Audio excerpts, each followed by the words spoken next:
உங்க லைஃப்ல உங்களுக்கு ஏதாவது ஒரு பயம் இருக்கா? டார்க் ரூம்னா பயமா? இல்லன்னா ஸ்பைடர பார்த்தா ஹார்ட் பீட் எல்லாம் இன்க்ரீஸ் ஆகுதா? இல்லன்னா ஹைட்ல நின்னா ரொம்பவுமே பயமா இருக்கா? இதெல்லாம் நார்மலான பயம் கிடையாது. இதுக்கு பேர் பார்த்தீங்கன்னா ஃபோபியான்னு சொல்லப்படுது. இன்னைக்கு நம்ம இந்த வீடியோல என்ன பார்க்க போறோம்னா, இந்த ஃபோபியானா என்ன? இந்த பயம் எப்படி நம்ம பிரெயின்ல கிரியேட் ஆகுது? ஏன் சில ஃபியர்ஸ் எல்லாம் எந்தவித சென்ஸுமே இல்லாம இருக்குது? இதெல்லாம் தான் நம்ம ஃபுல்லா எக்ஸ்ப்ளோர் பண்ண போறோம். இப்போ வாங்க வீடியோக்குள்ள போலாம்.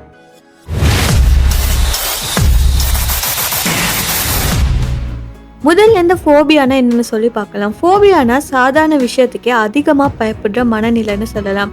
அதாவது உண்மையிலேயே ஆபத்து ரொம்ப குறைவா இருந்தாலுமே நம்ம மனசு அது ஒரு மிகப்பெரிய ஆபத்தை நினைச்சுக்கிட்டு உடம்ப பயப்பட வைக்கும். ஃபார் எக்ஸாம்பிள், ஒரு சின்ன பல்லியை நம்ம பார்க்குறோம். அது நம்ம உயிருக்கு எந்த ஆபத்துமே இல்லை, கடிக்காது, தாக்கவும் செய்யாது. ஆனா அந்த பல்லியை பார்த்து பயம் இருக்கிறவங்களுக்கு அதை பார்த்த உடனே உடம்பு வியர்க்க ஆரம்பிக்கும், கை கால் நடுங்க ஆரம்பிக்கும், அழுக வரலாம், அந்த இடத்துல இருந்தே ஓடணும் போலலாம் தோணும். இதெல்லாம் மோஸ்ட் ஆஃப் த டைம் நம்ம நடிப்பு இல்லைன்னா ஓவர் ஆக்டிங்னு சொல்லி தள்ளிடுவோம். பட் உண்மையிலேயே அவங்களுக்கு ஃபோபியா இருக்குன்னு அர்த்தம். ஓகே, இப்போ மெயின் சயின்ஸ் பார்ட்டை பார்க்கலாம். நம்ம பிரெயின்ல பார்த்தீங்கன்னா ஒரு சின்ன பார்ட் இருக்கு. அதோட பேர் பார்த்தீங்கன்னா அமிக்டலான்னு சொல்லப்படுது. இது நம்ம ஃபியரை கண்ட்ரோல் பண்ற சென்டர்னு சொல்லலாம். இந்த அமிக்டலாவோட ஜாப் என்னன்னா நம்மளை சுத்தி டேஞ்சர் இருக்கா இல்லையான்னு சொல்லி செக் பண்றது தான். ஃபோபியா இருந்துச்சுன்னா இந்த எமிக்டலா பார்த்தீங்கன்னா ஓவரால் ரியாக்ட் பண்ணும். ஒரு சின்ன ஸ்பைடரை பார்த்தாலுமே பிரெயினுக்கு மெசேஜ் போகும், டேஞ்சர், இங்கிருந்து எப்படியாச்சும் ஓடி போயிடணும், இது நம்ம லைஃபுக்கே ரிஸ்க்குன்னு சொல்லி. அதுக்கப்புறமா பாடியில் என்ன சேஞ்சஸ் நடக்குன்னா ஹார்ட் பீட் ஃபாஸ்ட் ஆகும், ப்ரீத்திங் ஸ்பீட் ஆகும், அண்ட் ஹேண்ட்ஸ், லெக்ஸ் இதெல்லாம் ஷேக் ஆக ஆரம்பிக்கும். நம்ம மைண்டே பிளாங்க் ஆக தொடங்கும். இதெல்லாம் ஃபைட் ஆர் ஃப்ளைட் ரெஸ்பான்ஸ்னு சொல்லலாம். அடுத்த கேள்வி, இந்த ஃபோபியா எப்படி உருவாகுது? இதுக்கு முக்கியமான 3 காரணங்கள் இருக்கு. ஒன்னாவது பாத்தீங்கன்னா, சில பேருக்கு சின்ன வயசுல நடந்த ஒரு கெட்ட அனுபவம் மனசுக்குள்ள ஆழமா பதிஞ்சிருக்கும். ஃபார் எக்ஸாம்பிள், ஒரு சின்ன குழந்தைய இருக்கிறப்ப நாய் கடிச்சிருந்தா அந்த அனுபவம் ரொம்பவுமே பயங்கரமா இருந்திருக்கும். அந்த பயம் மறக்காம மனசுக்குள்ளேயே அப்படியே தங்கிரும். அதுக்கப்புறமா வயசானதுமே எந்த நாயை பார்த்தாலுமே பயம் வர ஆரம்பிக்கும். அதாவது ஒரு நாய் மட்டும் இல்லாம எல்லா நாய்களுமே ஆபத்துன்னு சொல்லி மனசை நினைக்க ஆரம்பிக்கும். இன்னொன்னு பாத்தீங்கன்னா, பெரியவர்கள் பயப்படுறத பார்த்து கத்துக்கொள்றது. சில நேரம் நமக்கு எதுவுமே நடக்காமையுமே இந்த ஃபோபியா உருவாகும். எப்படின்னா, நம்ம சுற்றி இருக்கிற அம்மா, அப்பா, பெரியவங்க இவங்க யாராவது பயப்படுறத பார்த்தோன்னா நாமளுமே நினைக்க தொடங்குறது என்னன்னா இது ஒரு பயங்கரமான விஷயம்னு சொல்லி. அது மனசுக்குள்ள ஆழமா பதிஞ்சிடும். அதுக்கப்புறமா பயம் தானா உருவாகிடும். அடுத்தது பார்த்தீங்கன்னா, சிலர் நேச்சுரலி சென்சிட்டிவான பிரெயினோட பிறப்பாங்க. அப்படி இருக்கிறவங்களுக்கு ஜெனட்டிக்ஸ்லேயே இந்த ஃபோபியான்னு ஒன்று விஷயம் உருவாகி இருக்கும். எங்ஸைட்டி அண்ட் ஃபோபியா இதெல்லாம் ஈஸியாக அவங்களுக்குள்ள டெவலப் ஆகிடும். இப்போ இந்த உலகம் முழுக்க நிறைய பேருக்கு இருக்கக்கூடிய சில பொதுவான ஃபோபியாஸ் பற்றி பார்க்கலாம். முதலாவது பார்த்தீங்கன்னா, சில பேருக்கு சிலந்தியா பார்த்தா உடனே உடம்பே நடுங்க ஆரம்பிக்கும். சின்ன சிலந்தியா இருந்தாலுமே சரி, அதை அடிக்க வேணாம், நெருங்க வேணாம்னு சொல்லி மனசு சொல்கிற மாதிரி இருக்கும். உண்மையிலே அது ஒரு மிகப்பெரிய ஆபத்தா இல்லைனாலுமே மனசுக்கு அது ஒரு ஆபத்தா தோணும். அதுக்கப்புறமா உயரமான இடத்துல நின்னாலே சில பேருக்கு தலை சுற்றும். மேல மாடி, பாலம் இல்லைன்னா மலை போன்ற இடங்கள்ல கீழே பார்த்தா காலெல்லாம் நடுங்க ஆரம்பிக்கும்.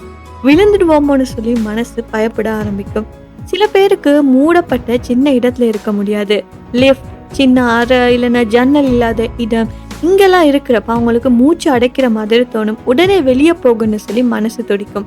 அண்ட் சிலருக்கு பார்த்தீங்கன்னா, சின்ன சின்ன துளைகள் ஒன்றா இருக்கிறத பார்த்தாலே ரொம்பவே அசிங்கமா, பதட்டமா தோணும். உடலை சிலிர்க்க வைக்கும், பார்க்கவே பிடிக்காது. அது இல்லாமல் இன்னும் சிலருக்கு நிறைய பேர் முன்னாடி பேசுறதுக்கே பயப்படுவாங்க. யாராவது அவங்கள பார்த்தா தடமாறுவாங்க, வியர்க்கும், இதயம் ரொம்ப வேகமா துடிக்கும், தனியா இருக்கிறது தான் பாதுகாப்புன்னு சொல்லி தோணும். இப்படிப்பட்ட பல ஃபோபியாஸ் இருக்குது. சில நேரம் நமக்கு ஒரு விஷயத்துக்கு பயம் இருக்கும், ஆனா ஏன் பயம் வருதுன்னு சொல்லி நமக்கே தெரியாது. அந்த பயம் மனசுக்குள்ள ரொம்ப ஆழமா பதிஞ்சிருக்கும். அதனால தான் இந்த ஃபோபியாவை ரொம்பவுமே சிம்பிளா புரிஞ்சிக்க முடியாது. இது மனசுக்குள்ள ஆழமா வேலை செய்யக்கூடிய ஒரு பயம்னு சொல்லலாம். இப்போ முக்கியமான கேள்வி என்னன்னா, இந்த பயத்தை சரி செய்ய முடியாதான்னு கேட்டா எஸ், கண்டிப்பா முடியும். இதுக்கு சில டிப்ஸும் இருக்குது. பார்த்தீங்கன்னா, பயம்னு சொல்லிட்டு அதை தவிர்த்து ஓடிக்கிட்டே இருந்தால் அந்த பயம் இன்னுமே அதிகமாகும். அதனாலே இந்த பயத்தை மெதுவாக சின்ன சின்ன அளவில் எதிர்கொள்ள கற்றுக்கொள்ளணும். ஃபார் எக்ஸாம்பிள், ஒரு சிலந்தியை பார்த்து பயமாக இருந்தால் முதல்ல சிலந்தி படத்தை பாருங்க. அதுக்கப்புறமா தொலைவில் இருந்து ஒரு உண்மையான சிலந்தியை பாருங்க. அதுக்கப்புறமா மெதுவாக பக்கத்தில் போய் பழக ஆரம்பிங்க. இப்படித்தான் அந்த மனசுக்கு இது ஆபத்து இல்லைன்னு சொல்லி புரிய வைக்க முடியுமா இருக்கும். சில நேரம் பயன்படுது விஷயத்தால இல்ல, நம்ம மனசு நினைக்கிற விதத்தால. இது ஆபத்து, இது நம்மள காயப்படுத்துன்னு சொல்லி மனசு சொல்லிக்கிட்டே இருந்தா அந்த பயம் குறையாது. ஸோ அதனாலே அந்த தவறான எண்ணங்கள சரியான எண்ணங்களா மாற்ற ட்ரை பண்ணுங்க. அண்ட் பயம் வந்தா உடம்பு முழுக்க பதட்டம் வரும். ஸோ அதனாலே மெதுவா மூச்சு விட கற்றுக்கோங்க. நம்ம உடம்ப ரொம்பவுமே பீஸ்ஃபுல்லா வச்சுக்கொள்ள பழகுங்க. இதனாலே மனசும் உடம்பும் கொஞ்சம் கொஞ்சமா அமைதியாகும்.